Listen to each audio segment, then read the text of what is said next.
Hey everybody, today I'm going to talk about how to prepare yourself and your boat for offshore fishing trips, in particularly a trailer boat. Obviously some offshore fishing trips can be very dangerous and things can turn nasty, so you need to be prepared for a range of scenarios. And every year off the south coast of New South Wales, where I fish, there are a lot of boats that are towed in and rescued and things like that, in particularly during the tuna season, because often the tuna are found a long way offshore. People are traveling from 50 to 100 kilometers offshore to find these fish, so you do need to be very well prepared. I have a little bit that I'm going to work through today in a bunch of different categories around weather, how to prepare your boat, your gear, all that sort of stuff. So just stick with me and I'll go through each of these one at a time. Okay, I'm not going to go into a great detail, but first of all I'm going to talk about actual boats and what sort of boats are appropriate for offshore fishing, serious offshore fishing. So I started out doing serious offshore trips in an old cruise craft, which was about 5.4 meters long. And that's the boat that I caught my first marlin in, and I kind of really got the bug for it. Now, the thing is with older boats, a lot of them have a typical transom well design where the transom dips down here and the engine is bolted straight onto the transom. Now, a lot of those older boats had long shaft transoms, which meant that the engine was basically from here to the bottom of the boat was only actually 20 inches, okay? And newer boat transoms are extra long shaft, they're 25 inches. So what that meant is on those older boats, the transom was actually very low and very close to the water, which means it is very easy for water to come over the back of your boat and actually get into your boat. Now, there have literally been numerous fatalities across the world from this happening, and it almost actually happened to me about 40 k's offshore in that boat.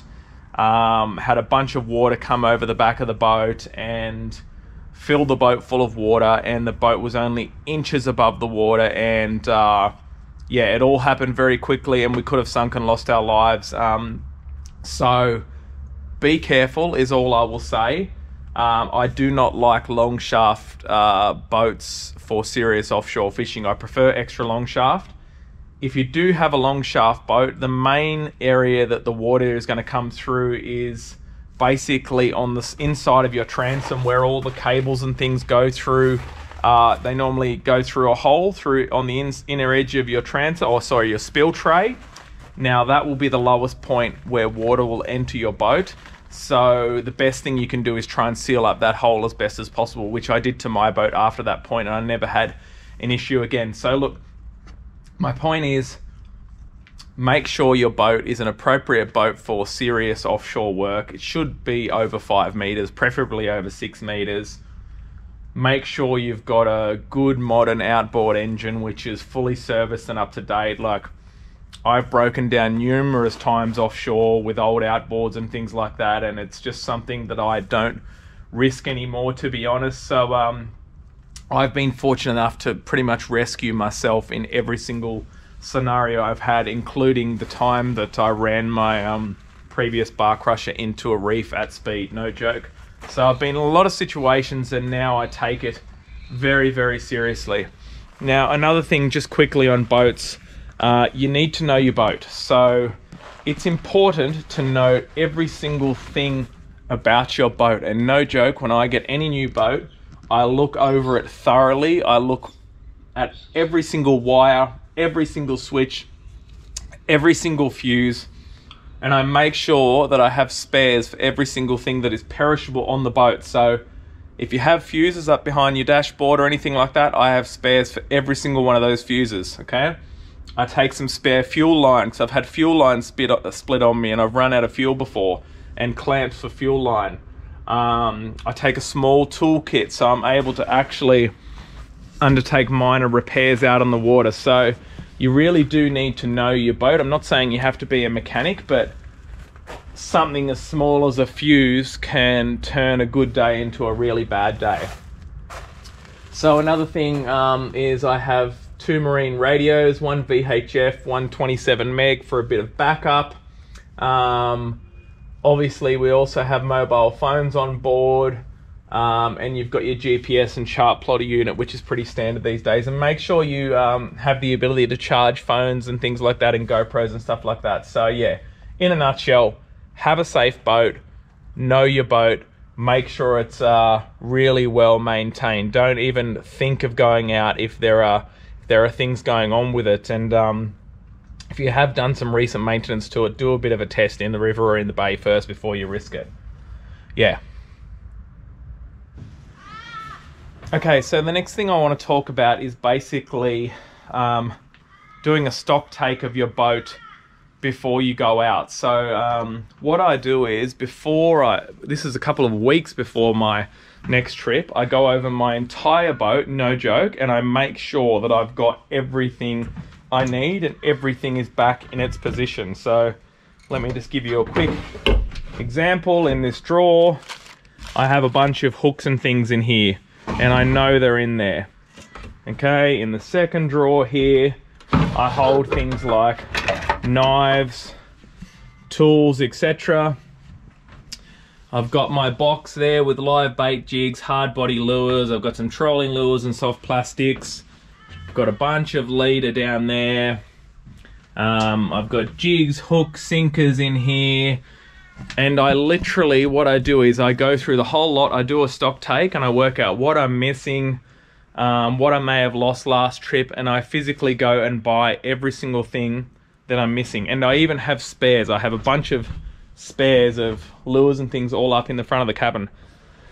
And that is because there's no fishing store obviously out to sea offshore, and you need to be prepared for a range of circumstances, from lures to bait to soft plastics to being able to catch live bait to basically jigging, anything, because once you find the fish, you never know what they're actually going to take on the day. And yeah, you just need to be well prepared. I've been out there many times.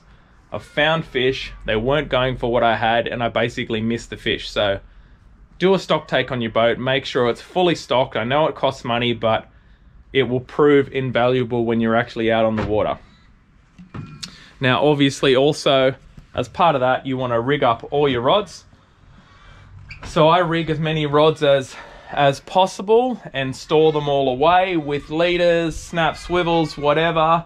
And that is because you want to minimize rigging up rods on the water, especially when it's rough and you're getting seasick. So I have a bunch of game rods rigged, I have some jigging rods rigged, live bait rods, have a couple of rods down there. I've got basically a popper casting rod. So I literally go out with about, what have I got here? 8, 9, 10 rods rigged, and I've got 2 more smaller rods up under the cabin. So I take about 12 rods out with me on average. I'll probably throw 1 more game rod in there. So yeah, just rig all your gear up. It just makes the on-water experience a hell of a lot better. Now, as far as just before the trip, there are a few things that I like to do just to make sure I'm totally ready. Now, one thing I do every single time is I charge my batteries both up to full, literally. So every single trip I do that. Got a C-Tech charging port here, which is really useful. You just basically get a C-Tech charger, you plug it into your power point, you plug it into here, isolate your batteries one at a time, charge them up to full. Know that your batteries are full. Most of my trips are weekend trips, so I do 2 days fishing in a row on like a Saturday and a Sunday, then I come home. So before every single trip, no matter what, I fill my fuel tank up to full, which is about 270 litres. I've never used more ever than 100 litres in a day, and that was a massive day. But I like to know that I have an absolutely full tank and I don't rely on anything else. Now, when it comes to monitoring fuel, a lot of older fuel tanks, they actually have sender units inside the tank, which is effectively a little float system that floats up and down depending on your fuel level. Now, these things are notoriously inaccurate, and you should not trust them at all for your fuel levels. The only thing that is a trustworthy way of measuring is with new systems like Simrads, etc. Most of them do it. They will actually tell you your fuel burn figures electronically from the engine. So if I fill my tank up 270 litres, I then reset my fuel usage, the Simrad unit will tell me electronically exactly how much fuel I'm burning in real time and for the day. So I make sure that I'm not going to run out of fuel out there, which is a very, very common thing that happens on big days offshore to people. Now the other thing is as well, so you've charged your batteries, you filled your tank up, your engine should be serviced and running well, or you shouldn't be going out there. And just check your fuel and water separator as well, because another common problem is that people get basically water in their tank, and that can be from either bad fuel that has water in it, or just condensation actually builds up in your tank over time, and there's honestly nothing you can do about it. If there's water in your tank, you'll start to see water in the bottom of your fuel separator here. That's just fuel there at the moment. Water does not mix with fuel, so you'll see a distinct separate layer in that unit. Now another thing to consider is engines themselves also have their own internal fuel and water separator. So if you start to have rough running problems and stuff like that, it could be because there's water in your fuel, which is a pretty common problem as well. So be careful of that. The bar crushers have got a really useful feature where you can actually access the tank and drain it quite easily if you had to. I have on a previous boat had to remove an entire fuel tank and drain it because it had so much water in it. Alright, so that's basically your set of basically easy standard boat checks before you go out. So next we'll talk a little bit about boat safety. Okay, as far as boat safety goes, now this is not going to be an exhaustive list of things. I'll just tell you about some of the things that I do and think of. Obviously follow your local regulations about the sort of gear that you need in your boat and stuff like that. So a really dumb one is, you know, everyone, or not everyone, many people at some point in time have forgot to put the bung plug in their boat. And it's a story for another day, but it happened to me too. In my first bar crusher, I literally almost sunk it on the first day out because someone had removed the underfloor bung plug in the kill tank and I didn't know about it, and it was a absolute nightmare. The only thing that saved that boat from sinking was that my bilge pump was operational, and I didn't know where the water was coming in. I hit the bilge pump, and the bilge pump was able to pump the water out almost at the same rate that it was coming in, which allowed me to investigate the leak and fix it. So many people come unstuck because of bung plugs. So now I have a bit of a policy. At least 2 of us that are going out check the bung plug and confirm with each other that the bung is in. Like, even if you say it 5 times, did you put the bung in? Yes. Did you put the bung in? Yes. Show me, whatever. Put the damn bung in. Okay? Now, when you're going offshore, all your gear needs to be stored in something. And what I mean by that is you've got to put your gear either inside pockets or in the cabin or in a box like that. Okay? If you store your gear on things, it's just going to fall out and it's actually going to become dangerous. Okay? So you do not want things falling around your boat. You need to store all your gear really, really well.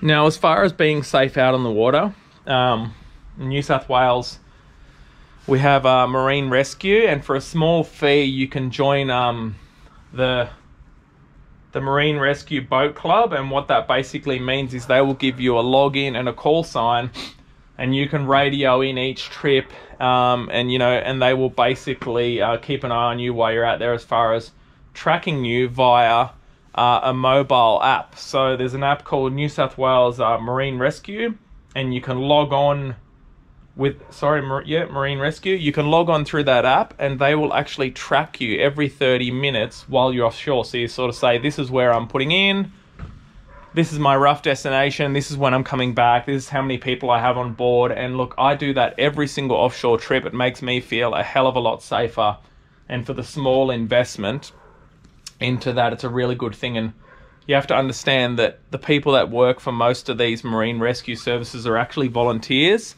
so they don't get paid, and they're doing a fantastic job keeping us all safe out there. So paying that small fee shouldn't be a big deal to you at all.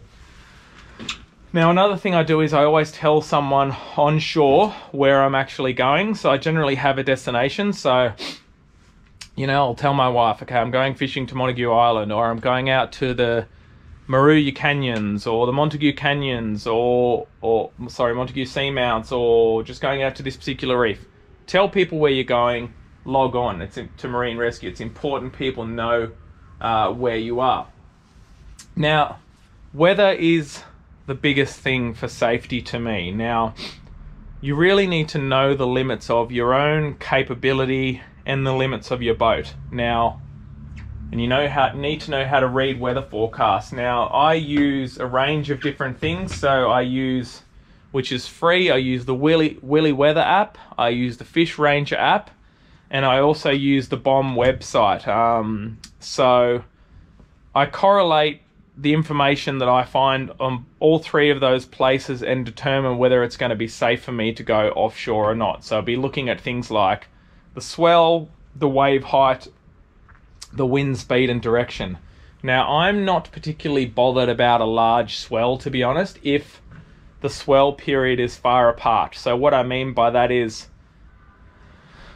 the longer duration of the swell period, it means the waves are more spread out and they're less likely to actually be waves that break. It's just kind of like a big, slow rolling swell. So if you have a swell that's quite large, but it's a swell period of 10 seconds or more, that should still be pretty safe.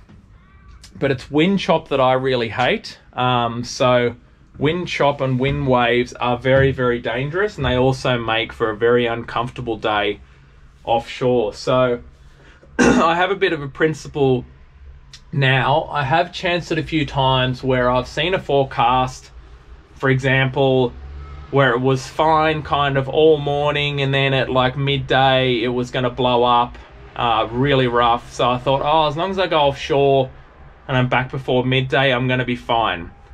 Wrong. That is a big mistake. So what I've now found, that weather forecasts are often very accurate, but the timing of them is not. So if a storm's due to come in at like midday, that storm probably will come in, but it might come in at 9 a.m. or 10 a.m. or 4 p.m. Okay, so the timing is never accurate. So I have a bit of a rule of thumb now that if I am not comfortable with the conditions when I go out, and if they're trending upwards, as in getting worse, the waves and the wind, I simply will not go offshore.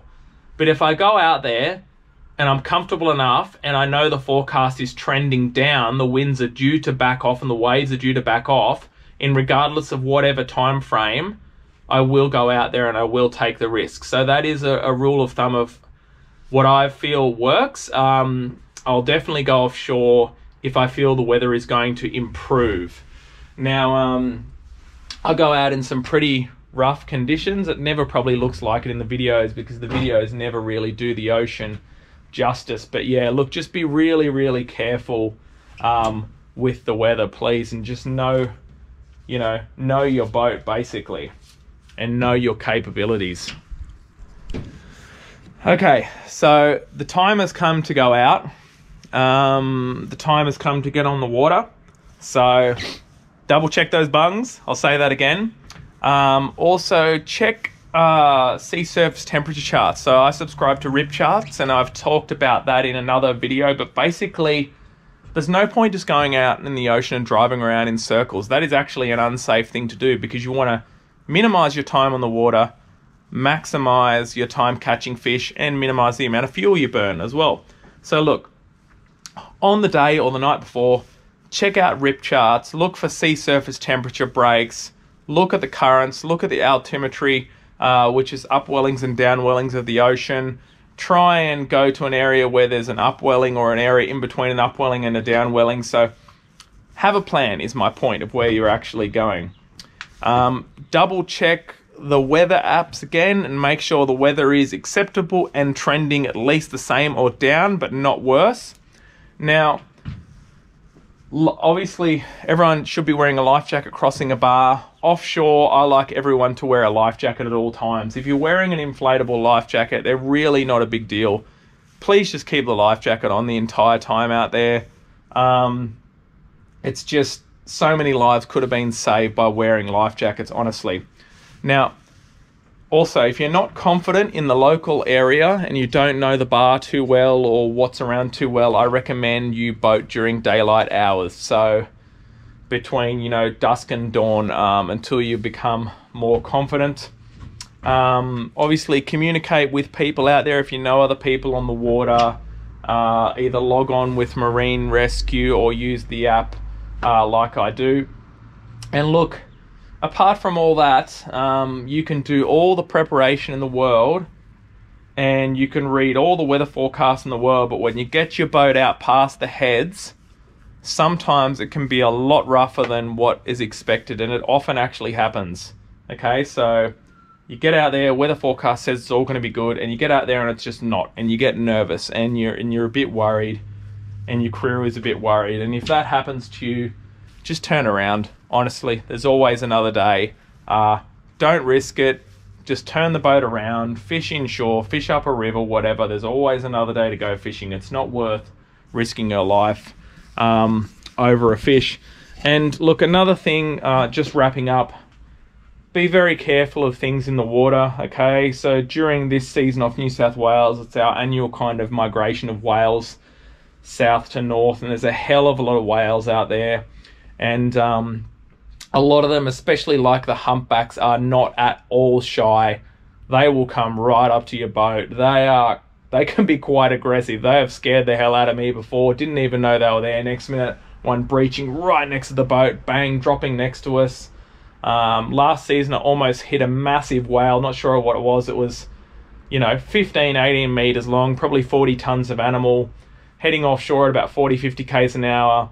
Popped up right in front of my boat, backed off. I must have missed it by literally inches. It scared the absolute hell out of me. So be careful of whales. Also be careful of floating debris. So quite often there can be a lot of floating debris offshore, logs and things like that. Just because you're out in the open ocean, don't just think it's safe to, I guess, you know, back your brain off a little bit and just cruise and chill out and have a beer and it's all a laugh. Offshore fishing is no joke. It's a great, fantastic sport, but it is a very dangerous sport. And don't think that you can't hit a log, hit a whale, be speared to death by a marlin. Like, this sort of stuff happens, and it could happen to anyone. It could happen to me, it could happen to you. So please be safe. And I know that wasn't an absolute exhaustive list, but I hope you found some of that interesting and you can apply some of that to your own offshore fishing preparation. Okay, see you soon.